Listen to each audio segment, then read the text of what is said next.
You think you know Larry Bird? This is the guy who dropped out of college after just 24 days to work as a garbage man, survived a mangled shooting hand, and made Michael Jordan fear his trash talk. Stick around, because we're about to show how Bird literally made legends small on the biggest stages.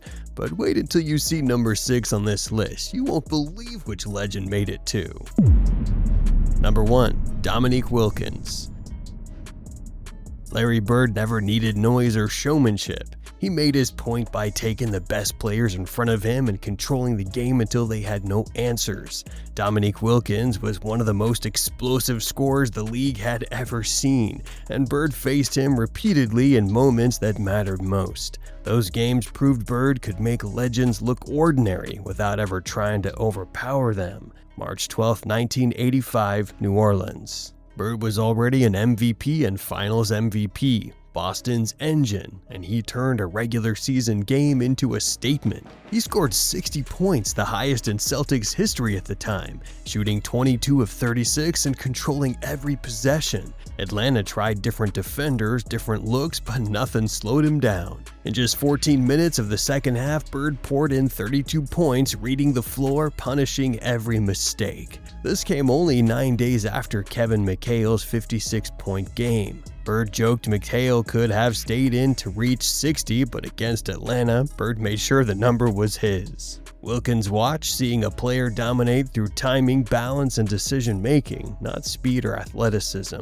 Wilkins admitted it felt unreal, like a video game, because Bird's shots kept falling no matter what defense was thrown at him. That mattered because Wilkins was Atlanta's star, not a role player, yet Bird turned the game into his own. Boston won 126-115. Bird walked off the court, bending the game to his will, leaving Wilkins scrambling for answers. 3 years later, the stakes were higher. Game 7 of the 1988 Eastern Conference semifinals at Boston Garden. Every possession mattered. The score tied with just over 10 minutes left. Bird struck first, forcing Atlanta to answer. Wilkins responded, matching shot for shot. The fourth quarter became a duel where every basket shifted momentum. Wilkins finished with 47 points on near-perfect shooting. Any other night, that would have won. Bird didn't blink. He scored 20 of his 34 points in the fourth quarter. He hit jumpers, created space without rushing, and nailed a 3 over Wilkins when the moment demanded it.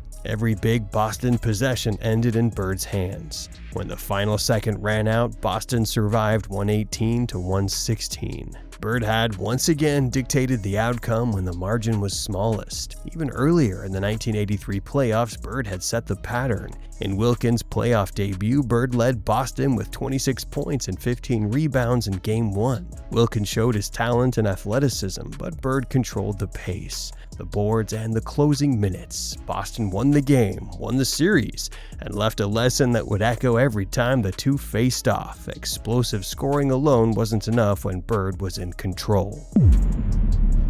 Number 2. Julius Erving. Larry Bird and Julius Erving had one of the fiercest matchups of the early 80s. Every time the Celtics faced the 76ers, Bird found ways to control the game and make even Dr. J's brilliance look smaller. It started in 1981 during the Eastern Conference Finals. Philadelphia led the series 3-1, ready to end Boston's run. Game 5 began like a nightmare. Boston was down 10. Bird exploded for 32 points, rallying the team and keeping the hope alive. Philadelphia had all the talent in the world. Dr. J scoring, Caldwell and Bobby Jones hitting shots, but Bird's clutch scoring and leadership refused to let Boston fold. Game 6 started with Philly up 13 after the first quarter. Bird scored 25 points, Parrish added 21, and Boston chipped away. Kevin McHale's block on Andrew Toney in the final seconds forced a Game 7. Bird's impact wasn't just scoring, he dictated tempo, made every possession count, and left the 76ers reacting instead of acting. Game 7 was pure tension. Bird scored 23 points, grabbed 11 rebounds, and handed out 5 assists. Philadelphia managed only 1 point in the last 5 minutes. Bird hit a 16-foot bank shot with just over a minute left, giving Boston the lead for good. Philadelphia tried a last-second alley-oop, but Boston defense broke it up. Irving had 21 points, yet Bird's control of the closing moments made all the difference. Boston erased a 3-1 deficit and advanced to the finals. Legends scrambled, Bird stayed calm. Bird and Irving clashed again on April 6, 1986 in a regular season showdown. Boston carried a 14-game win streak. Bird had a triple-double, 18 points, 10 rebounds, 10 assists. He missed 2 free throws in the final seconds. Irving grabbed the rebound, sprinted down the court, and nailed a buzzer beater. Philadelphia won 95-94. But Bird had dominated most of the game. Every time Irving scored, Bird answered, forcing the 76ers to earn every point. Boston stayed in position the entire night. Even earlier in 1981, the regular season and playoffs showcased Bird's ability to neutralize Irving. Bird averaged over 21 points, 11 rebounds, and 6 assists that year. Boston finished 61-20. In playoff matchups, Bird forced the 76ers to adjust constantly. When Irving went on runs, Bird's defense intercepted passes, forced turnovers, and controlled rebounds. Philadelphia could never play comfortably with Bird on the floor. In crunch time, Bird had a knack for knowing exactly where to be and how to tilt the game in Boston's favor. His shots were precise, his passes sharp, and his rebounds crucial. When the Celtics and 76ers faced off, Bird was more than a scorer. Time and again, he proved it. Number 3. Isiah Thomas. The Celtics and Pistons had an Eastern Conference rivalry that defined the 80s. At the center were Larry Bird and Isiah Thomas. Thomas could score, pass, run the offense, and make Boston sweat. December 19, 1982, Boston Garden. The Pistons shocked the Celtics 131-114. Thomas scored 32 points, dished 16 assists, and dominated the floor. Bird had 20 points, but this night belonged to Thomas. Detroit showed they could compete with Boston. The Celtics knew adjustments were coming, or the series would slip away. Fast forward to May 26, 1987, Game 5 of the Eastern Conference Finals, and Bird completely rewrote the script. Boston was down 107-106 in the final seconds, and Detroit was inbounding the ball. Thomas, the same guard who torched Boston 5 years earlier, looked to get the ball to Bill Laimbeer. Bird read the play instantly, stepped into the passing lane, and stole the ball cleanly. Bird's awareness and timing were flawless. He stayed in bounds near the baseline, spotted Dennis Johnson cutting toward the basket, and fired a perfect no-look pass. Johnson scored with 1 second left, giving the Celtics a 108-107 win. The steal wasn't just a single play, it shifted the series' momentum. Boston took a 3-2 lead and eventually won the series in 7 games. Bird's intelligence and anticipation made the young, tough Pistons look ordinary, no matter how skilled Thomas was. Every time the Celtics faced Detroit, Bird turned the game into a chess match. Thomas could dominate in spurts like in 1982, but Bird's clutch ability, court vision, and timing ensured Boston controlled the most critical moments. Number 4. Bernard King. The Celtics and Knicks in the mid-80s were a battle of stars. Bernard King could drop 40 points on any night. Bird made sure it didn't happen. Game 2 of the 1984 playoffs, May 2nd, set the tone. King managed only 13 points. Bird exploded for 37, 23 in the first half. Knicks turned the ball over 27 times. Boston converted those into 31 points. McHale added 24. Johnson made plays all over the court. Bird controlled the pace, forcing New York to chase every possession. Double and triple teams on King kept him from touching the ball when it mattered most. The Celtics jumped to a 2-0 lead and never looked back. Game 7, May 13th, was the ultimate test. Bird scored a career playoff high of 39. King had 24. Bird scored 15 in the first quarter, 28 by halftime, hitting 6 of his first 7 shots. Celtics shot 51%, Knicks 46%. Every New York rally was met by Bird scoring. Parrish's hook shots and Johnson finishing at the rim. The Knicks never led. Their closest chance came with a brief tie early in the first quarter. Bird dictated the rhythm and kept Boston in control from start to finish. The Celtics' strategy was brutal. Before the series, Cedric Maxwell told the Boston paper, "The bit got 40 on us." Maxwell circled, fronted, pressured King at every turn. King adapted, coordinating with Rory Sparrow to exploit the gaps. Game 2, 13 points. Game 4, 46 points. Game 6, 44. Maxwell admitted afterward the bit is back. King adjusted, fought through with tough defense, but Boston always stayed one step ahead. The pattern continued in regular season. December 8, 1984, Bird had 23 points, 15 rebounds, 7 assists, King 29. January 4, 1985, Bird 32, 10 rebounds, Parrish added 21 and 12. King scored, but Bird's Celtics controlled the game from tip-off. Early buckets, constant pressure, forcing New York to chase the ball and the clock. In the playoffs, Bird left no room for mistakes. Even when King scored 44, 46, or 29, Bird scoring, rebounding, and assists kept Boston ahead. The Knicks adjusted. Bird adjusted faster. Every possession mattered. Every quarter had Bird in command. Boston advanced. The Celtics went on to win the 1984 NBA championship over the Lakers. Number 5. Alex English. February 20th, 1985, the Celtics are in Denver. Larry Bird versus Alex English. You already know this one ends in a shootout. Bird drops 40 points. English isn't far behind with 38. Kevin McHale adds 32, but the Nuggets pull off a 132-129 win. Bird looks unstoppable most of the game, but the final minutes, he's running out of gas. Calvin Nat hits crucial baskets, Boston can't recover, and the coach, Casey Jones, gets ejected in the third quarter for arguing calls. Tension is through the roof. Go back a year, December 9th, 1983, Celtics dominate the Nuggets, 119-90 in Hartford.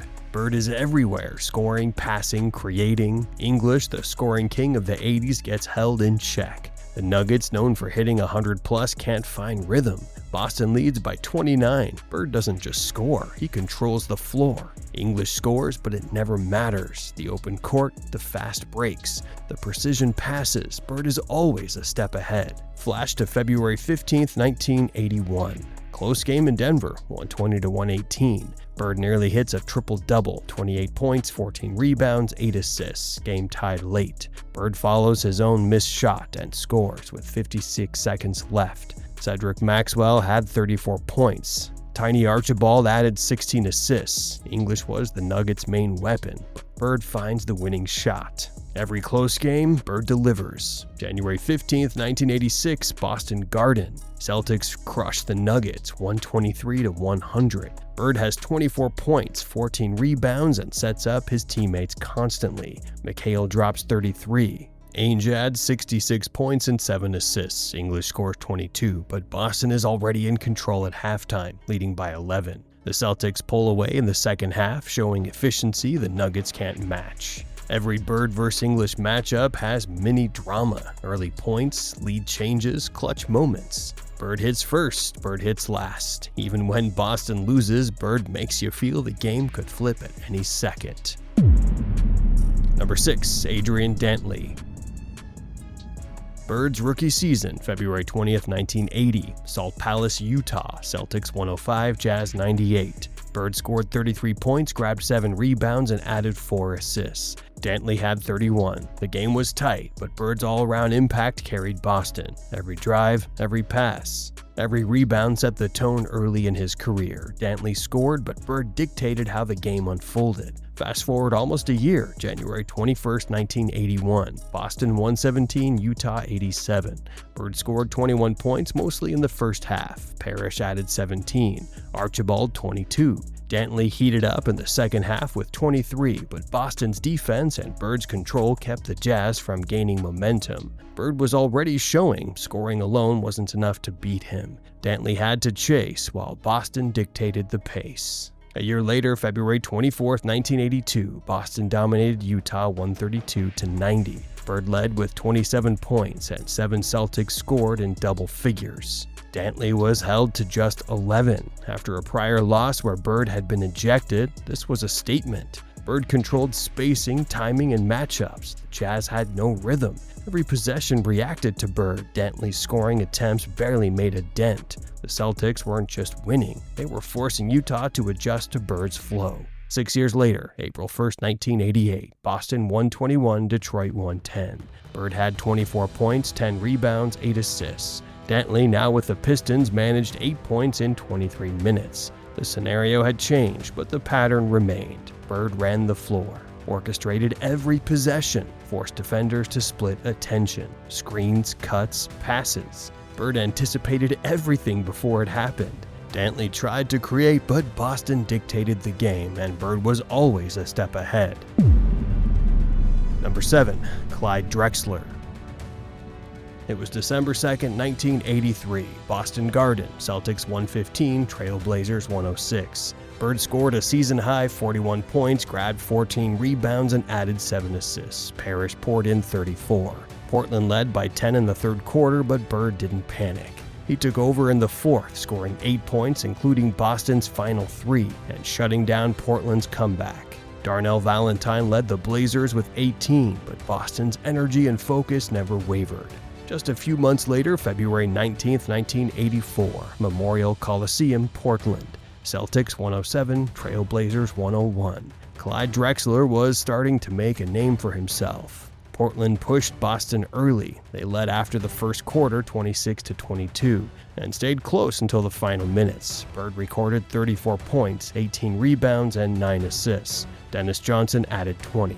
Every time Drexler scored or created space, Bird responded. Then came January 27, 1985, Boston Garden. Celtics 128, Trailblazers 127. This was one of those nights you never forget. Bird scored 48 points, grabbed 10 rebounds, and dished out 7 assists. Drexler had given Portland a brief lead, a jumper, 3 seconds before the buzzer.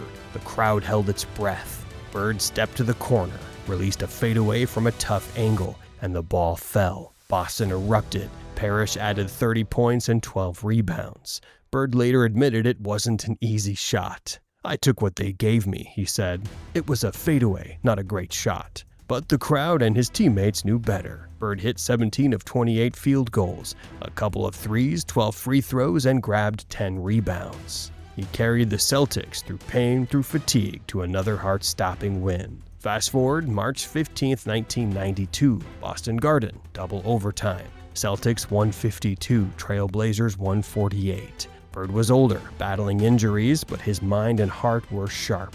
He scored 49 points, grabbed 14 rebounds, and handed out 12 assists. Drexler countered with 41. With 2 seconds left in regulation, Bird hit a clutch 3 to force overtime. The crowd on its feet. Every fast break, every rebound, every decisive play carried Bird's signature control. Boston survived in a thrilling double overtime finish. Number 8. James Worthy. James Worthy walked into the league with serious credentials. NCAA champion, first overall pick in 1982. Playing alongside Magic Johnson and Kareem Abdul-Jabbar, the Lakers called him Big Game James because he showed up when it mattered most. Larry Bird had different plans for that nickname. February 17, 1984, Boston Garden. Celtics versus Lakers, overtime on the line. Worthy just made the worst pass of his career, 15 seconds left. Lakers up by 2. James throws a lazy cross-court pass, and Gerald Henderson picks it off like a children's book. Henderson scores, game tied. Overtime happens. Celtics win 124-121. Bird didn't need to be the hero because Worthy gifted Boston the game. But here's what nobody talks about. Bird spent the entire night making Worthy second-guess every decision. Worthy finished with 29 points. Sounds impressive until you realize he needed 23 shots to get there. Bird was orchestrating everything on the other end, controlling tempo, forcing LA into uncomfortable positions. That pass Henderson stole, not random. It was the result of 4 quarters of Bird making Worthy think too much. But that February game wasn't even the worst beating Bird handed him. Rewind, January 30th, 1983. Bird absolutely picked apart everything Worthy tried to do. Lakers came into Boston riding a 7-game winning streak, feeling unstoppable. Talking like they owned the league. Bird scored 21 points, 15 of them in the third quarter alone. And that's when Worthy learned what happens when you're on the wrong end of a Bird takeover. Third quarter, Celtics up 76-64. Bird decides the game is over. 2 jumpers back-to-back. Lakers down 82-64. Still trying to figure out how to guard him. Kurt Rambis cuts it to 82-67, gives LA hope. Bird immediately crushes it. 3-point play off a steal. 2 free throws. Suddenly, it's 91-67. The Lakers are getting embarrassed on national television. Worthy was supposed to be their wing defender, their athletic answer to Bird's skill, and Bird made him look like he was moving in quicksand. Final score 110-95. Celtics by 15. The real gap felt like 40. Worthy had decent numbers, but Bird controlled every possession that mattered, every swing and momentum, every moment LA thought they could climb back. Robert Parrish led Boston with 24 points. McHale and Maxwell added 16 each, but everyone knew who was pulling the strings. The 1984 finals brought it full circle. Game 7, championship on the line. Worthy played well, but Bird and the Celtics dropped 111 on LA to take the title. So yes, Worthy averaged solid numbers across those matchups, but Bird never let him take over. Never let him become the difference maker LA needed. Every time James tried to step up, Bird had already made the play 3 possessions earlier. That's just a glimpse of how Larry Bird changed the game and left legends in his shadow. Which of these facts shocked you the most? Drop your thoughts in the comments. Hit that like button if you enjoyed, and don't forget to subscribe for more crazy NBA stories just like this.